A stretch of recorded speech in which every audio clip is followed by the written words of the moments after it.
សូមស្វាគមន៍បងប្អូនដែលចូលមកកាន់ការផ្សាយរបស់ខ្ញុំថ្ងៃនេះសូមពំនាំនៅទេសភាពនៅខេត្តកំពង់ចាមនិងត្បូងឃ្មុំដែលទេសភាពទាំងនេះគឺនេះខ្ញុំបានផ្តិតយកដើម្បីចែកជូនបងប្អូនទាំងអស់គ្នាទាំងក្នុងស្រុកនិងក្រៅស្រុកដើម្បីមើលពីទស្សនវិជ្ជានៃការប្រកបអាជីវកម្មក៏ដូចជាការដើរហើរនិងផ្ទះនីមួយៗទៅតាមដងផ្លូវក៏ដូចជាព្រៃព្រឹក្សាចំការវាលស្រែ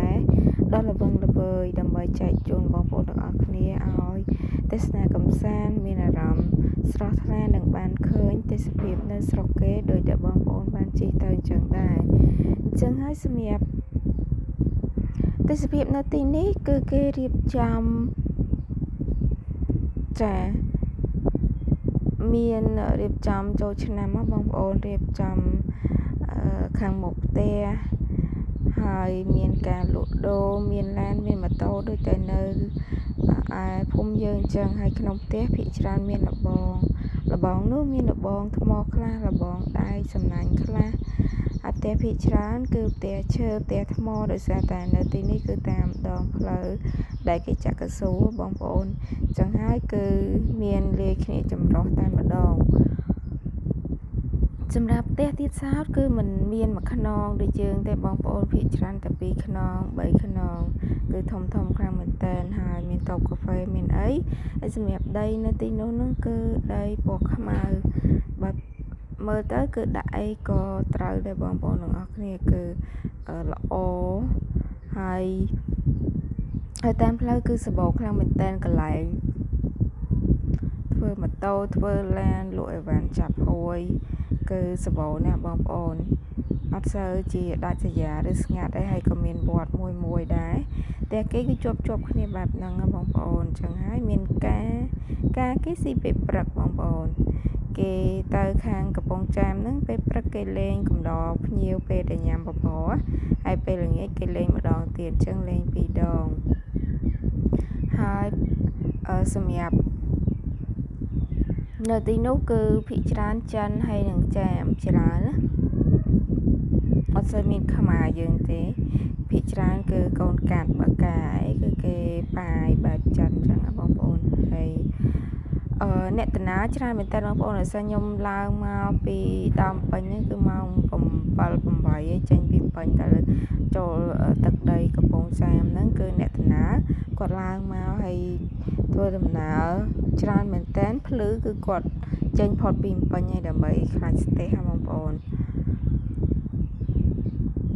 ហើយទេសភាពនេះខ្ញុំថតវែងបងប្អូនវារៀងលឿនដែរព្រោះអីឡានបើកលឿនអញ្ចឹងហើយខ្ញុំអត់បានដាក់ឲ្យវាយឺតទេខ្លាចវែងពេកបងប្អូនធុញទ្រាន់អញ្ចឹងអាចមើលកាត់បែបហ្នឹងទៅពីទស្សនវិជ្ជាពេលខ្លះក៏លឿនខ្លាំងពេលខ្លះរៀងល្មមដែរបងប្អូនអរគ្នាអញ្ចឹង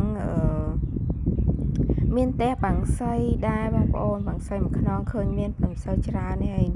ដើមរុក្ខជាតិនៅហ្នឹងមានដើមត្នោតក៏មានស្វាយក៏មានដើមឫស្សីក៏មានដើមដលងមីគេបរោះរងមីគេដាំរងមីហើយស្វាយចន្ទីហើយគឺមានដំណាំហូបផ្លែខាងមុខផ្ទះហ្នឹងដំណាំបន្លែហូបកើតហ្នឹងគេដាំនៅមុខផ្ទះហ្នឹងច្រើនទៀតបងប្អូនអរគ្នាហើយផ្ទះភាគច្រើនគឺផ្ទះឈើដែលមានជាងចាស់អត់សូវមានថ្មីតែមិនធ្វើទេផ្ទះថ្មមានច្រើនដែរតាមផ្ទះនីមួយគេដាក់ទង់ជាតិដើម្បីចូលរួមអបអរបុណ្យចូលឆ្នាំប្រពៃណីជាតិខ្មែរបងប្អូនដោយសារតែផ្លូវយើងជិះទៅហ្នឹងគឺជាផ្លូវដែលអ្នកធំជិះដោយសារតែស្រុកកំណើតគាត់គឺនៅនឹងសឹងទាំងអស់បងប្អូនមើលដីទៅនឹងជាការក៏គេធ្វើស្រែក៏គេធ្វើដែរបងប្អូនស្រែគេធ្វើបាន2ដង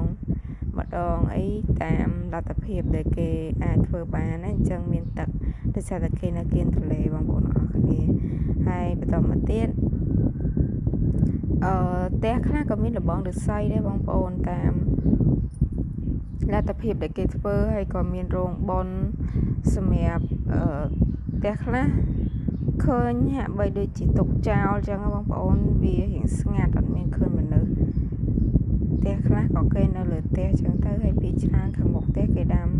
គល់សក្រីនិងស្លឹកចេកដើមចេកច្រើននៃគល់សក្រីឃើញមានសឹងគ្រប់ផ្ទះបងប្អូនគេផ្សាំដលងមីផ្សាំអីហ្នឹងគឺគេដាំដលងមីហើយមានថ្នាំជក់គេដាំថ្នាំជក់បងប្អូនដោយសារទៅហ្នឹងគេផលិតថ្នាំជក់ហើយសម្រាប់ទេសភាពនៅហ្នឹងដូចជាមិនជាក្តៅហួតហែងដីស្អិតដីអីកន្លែងបាក់ដាំទេគឺស្រួលដាំបងប្អូនគឺដាក់អីបានហ្នឹងចឹងហើយសម្រាប់ប្រជាជនកសិករនៅទីនោះគឺអត់មានអ្នកទិនេទេគឺប្រវល់គ្រប់គ្នាផ្ទះមិនសូវនៅទេនៅតែកន្លែងចកាកន្លែងស្រែគឺអត់ដូចយើងនៅខាងខេត្តតាកែវទេគឺគេមានការងារមកបោះរៀងខ្លួនហើយបើមើលទៅទីនោះឃើញទីបងប្អូនប្រិយស័យសម្រាប់សពពីមុនណាគេបញ្ចុះភាគច្រើនបងប្អូនអត់មានកប់ទេអញ្ចឹងហើយគឺធ្នូច្រើនខ្លាំងមែនតើនៅជាប់ស្រយាផ្ទះនៅក្បែរក្នុងភូមិនៅក្បែរផ្ទះហ្នឹងគឺសិតតែកប់ទាំងអស់សិតតែនៅខ្មោចដោយសារតែកូនចៅគេពូនដីនឹងខ្ពស់អញ្ចឹងបងប្អូនអញ្ចឹងហើយតែមិនស្រួលហ្នឹងខ្លាចទៀតតែបងប្អូនដោយសារតែយើងអត់ដែលកប់អញ្ចឹងទេយើងដុតនៅខាងតំបន់តាកែវគឺដុតអត់មានកប់ទេកប់មួយដោយសារតែគេនៅភ្នំពេញគេទិញដីដើម្បីកប់អញ្ចឹងបងប្អូនតែបើថានោះវិញគឺកប់នៅក្បែរផ្ទះតែម្ដងប៉ុន្តែមកទល់ពេលបច្ចុប្បន្ននេះគឺគេបានដុតតែបងប្អូនគឺអត់មានកប់ទៀតទេគេដុតទាំងអស់ភាគច្រើនដោយសារតែដីជាអៀត